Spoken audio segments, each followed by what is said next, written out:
RCR, la red que comunica y une al Perú.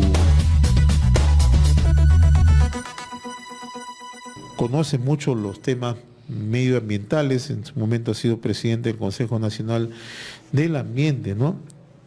Y hay un hecho que nosotros acá desde Red de Comunicación Regional venimos observando, ¿no? De manera permanente, de manera recurrente en diversos puntos del país, ¿no?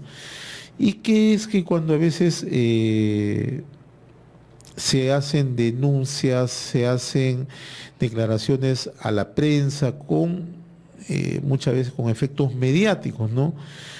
Hemos visto como los casos como de Espinar cuando se dice hay tal contaminación, estamos viendo en zonas de selva que muchas veces se hacen denuncias, ¿no? Sobre supuestos recorridos y que se concluyen en casos de alarmante, entre comillas, contaminación, ¿no? Y un último caso que nos ha llegado es que el que ha ocurrido en Huánuco, ¿no?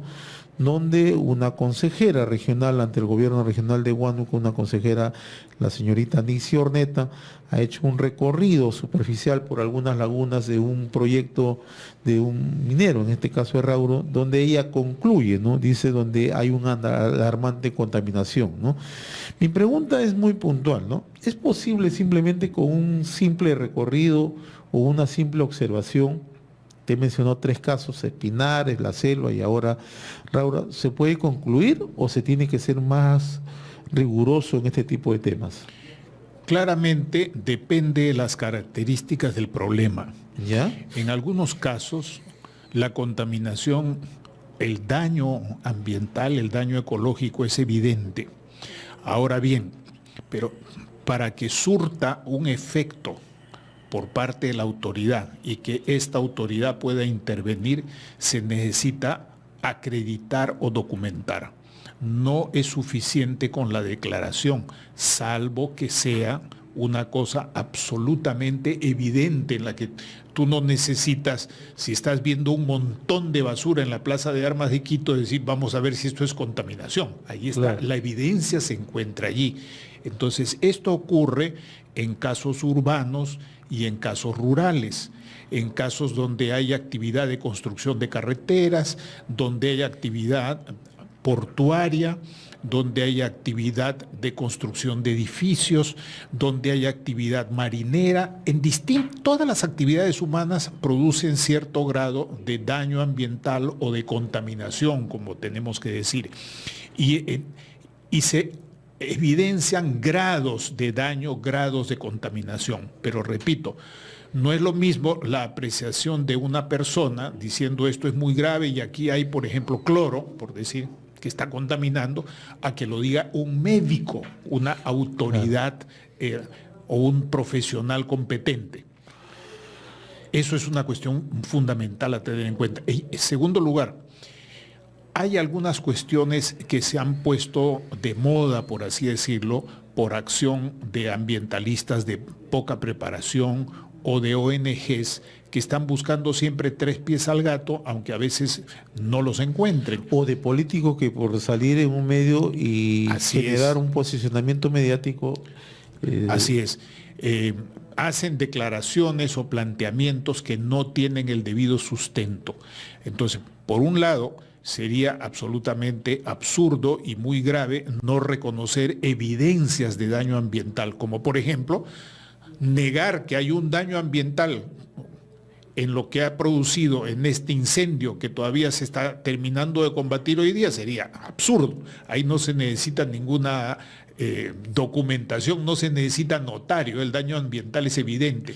Pero por otro lado, nadie ha hecho ninguna denuncia sobre las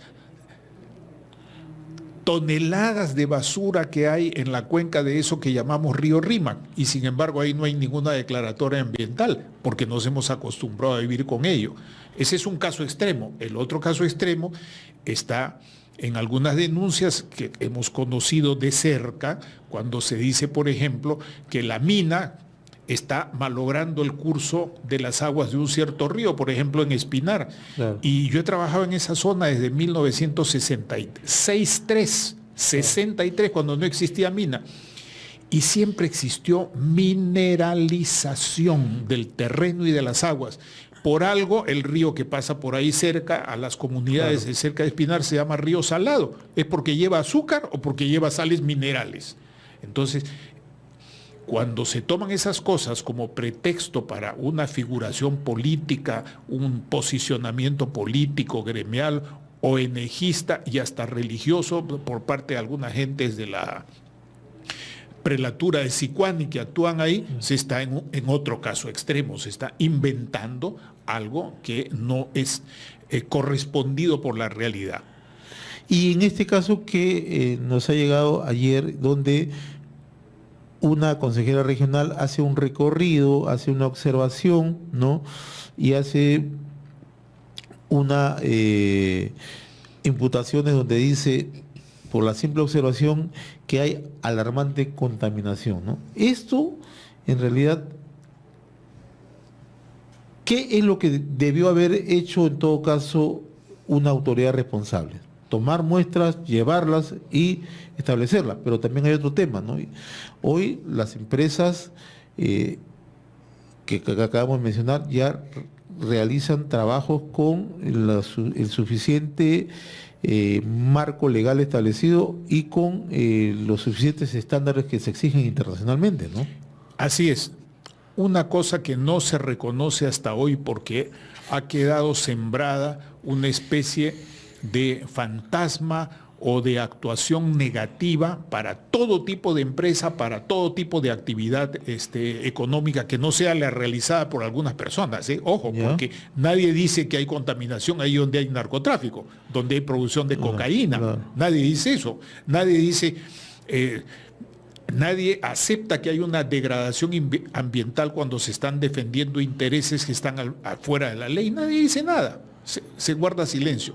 ¿Qué hay que hacer en esos casos? Ante esas evidencias, lo primero que hay que hacer, hay que acudir a la autoridad de salud. Por muy modesta o humilde que sea la autoridad de salud, hay que acudir a la autoridad de salud, porque es la acción más elemental que uno puede hacer. Y a partir de ahí entonces tomar otras medidas para poder verificar cuán grave es ese daño o si el daño no existe. Así de simple. Pero si, es por decirlo de una manera un poco más tosca, si un periodista va a querer ser investigador y además sanitarista y además abogado y además autoridad ambiental, no puede ser. O sea, su trabajo está en señalar un hecho y en movilizar la responsabilidad de la autoridad y la responsabilidad de los ciudadanos para rápidamente actuar y calificar ese hecho y actuar en consecuencia. Y yo he visto algunos casos, Manuel, y estos son hechos, ¿eh? Donde cogen unas botellas de agua y las muestran. Dice, esta agua está contaminada, te dicen. Simplemente no hay ningún estudio, simplemente por la coloración del agua supuestamente establecen que eso está contaminado. Bueno, eso es una práctica demagógica que yo comprendo muchas veces porque la gente que no tiene la asistencia de los servicios públicos, claro, que no tiene los servicios de educación, que no tiene los servicios de salud adecuados, es rápidamente presa de ese tipo de demostraciones supuestamente basadas en una evidencia. En algunos casos puede ser que así sea, pero en otros casos no lo es. RCR, la red que comunica y une al Perú.